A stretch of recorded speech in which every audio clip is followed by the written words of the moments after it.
Morning my dear students. आज आप सभी का स्वागत है हिंदी कक्षा में। तो बच्चों, आज हम पढ़ने जा रहे हैं विशेषण, व्याकरण का एक महत्वपूर्ण टॉपिक। तो विशेषण के हम पहले उद्देश्य देखेंगे कि क्या उद्देश्य हैं। तो पहला पॉइंट आता है शब्द भंडार में वृद्धि। तो बच्चों, हम विशेषण पढ़ने से हमारे शब्द भंडार में वृद्धि होगी, अधिक से अधिक शब्दों को हम जान सकेंगे। नंबर 2, विशेषता बताने वाले शब्दों की पहचान। विशेषता बताने वाले शब्दों की हम पहचान आसानी से कर सकेंगे और इसके पाठ के अंतर्गत हम जानेंगे विशेषण का अर्थ, विशेषण की परिभाषा और विशेषण के भेद। तो बच्चों, एक मैंने साइड में उदाहरण लिखा है कि बाग में सुंदर फूल खिले हैं। बाग में सुंदर फूल खिले हैं। फूल यहाँ पर एक संज्ञा शब्द है और इसकी विशेषता बताई गई है कि ये सुंदर हैं।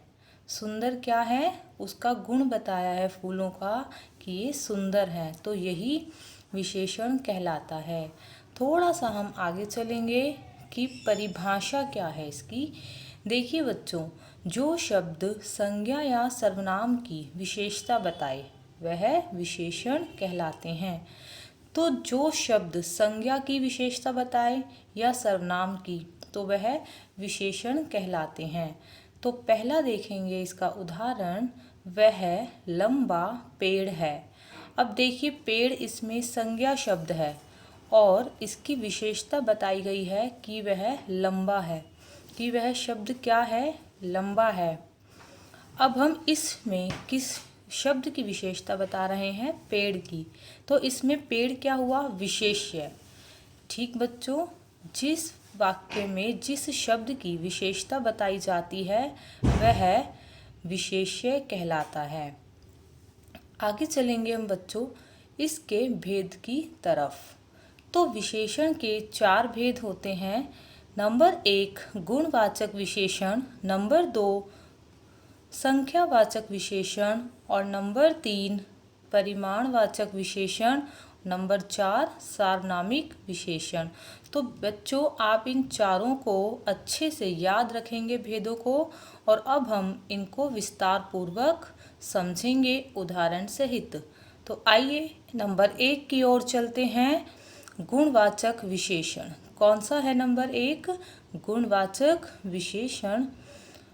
देखिए, जो शब्द संज्ञा या सर्वनाम के गुण, दोष, आकार, दशा, स्वाद, गंध, दिशा, रंग आदि का बोध कराए उन्हें गुणवाचक विशेषण कहते हैं। देखिए बच्चों, जो भी शब्द संज्ञा या सर्वनाम के गुण बताए, दोष बताए या दशा, स्वाद, गंध आदि बताए वे गुणवाचक विशेषण होते हैं। अब जैसे बाग में सुंदर फूल खिले हैं, मैंने आपको ये पहले भी समझाया कि फूल एक संज्ञा शब्द है और इसकी विशेषता बताई गई है कि वह सुंदर फूल हैं। तो बच्चों, ये गुणवाचक विशेषण कहलाएगा। नंबर 2 की ओर चलेंगे, संख्यावाचक विशेषण। जो शब्द संज्ञा की संख्या संबंधी विशेषता बताए वह संख्यावाचक विशेषण कहलाते हैं। जैसे मैंने 3 आम खरीदे। अब इसमें आम शब्द है संज्ञा।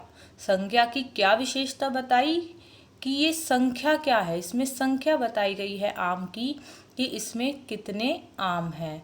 तो संख्या संबंधी अगर विशेषता बताए तो वो संख्यावाचक विशेषण कहलाता है। तो संख्यावाचक विशेषण के 2 भेद होते हैं।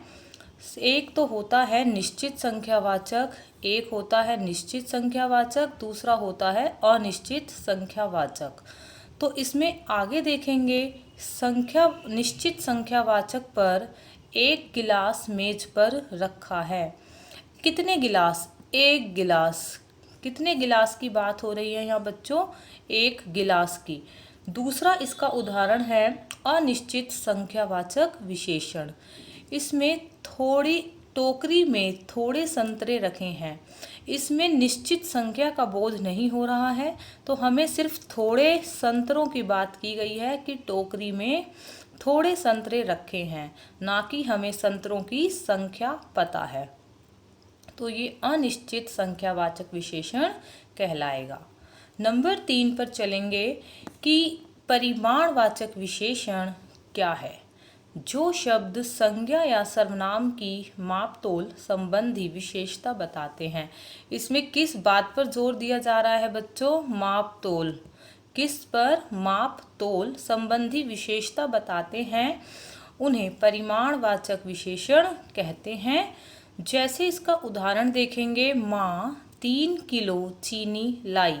तो इसमें बच्चों 3 किलो की बात हो रही है, किलो की बात हो रही है, तो ये परिमाणवाचक विशेषण है।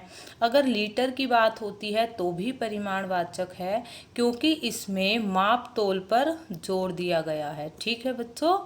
यस, तो माँ 3 किलो चीनी लाई, इसीलिए ये परिमाणवाचक विशेषण है। आगे देखेंगे, परिमाणवाचक विशेषण के भी 2 भेद होते हैं, या 2 प्रकार की परिमाणवाचक विशेषण भी होती है। निश्चित परिमाणवाचक और अनिश्चित परिमाणवाचक विशेषण। तो देखिए, निश्चित परिमाणवाचक में हमें क्या पता चलता है? 4 किलो दाल। निश्चित संख्या और तोल का हमें यहाँ पता चला कि 4 किलो दाल। हमें साफ पता चला है कि 4 किलो है। अगर हम अनिश्चित परिमाणवाचक की बात करें तो इसमें देखिए, थोड़ा दूध चाहिए। इसमें लीटर की या किलो की बात नहीं हो रही है, थोड़े की बात हो रही है। हमें नहीं पता कि कितना चाहिए, 1 किलो, 2 किलो, 1 गिलास या 2 गिलास, मीन्स थोड़ा चाहिए, तो अनिश्चित है, इसमें हमें पता नहीं है। ठीक है, आगे चलेंगे। नंबर 4 और आखिरी भेद, सार्वनामिक विशेषण। जो शब्द संज्ञा के साथ जुड़कर या जो सर्वनाम संज्ञा के साथ जुड़कर उसकी विशेषता प्रकट करे, वह जो सर्वनाम संज्ञा के साथ जुड़कर उसकी विशेषता प्रकट करते हैं, उन्हें सार्वनामिक विशेषण कहते हैं। जैसे यह मकान मेरा है। तो देखिए बच्चों, इसमें मकान शब्द क्या है? संज्ञा है।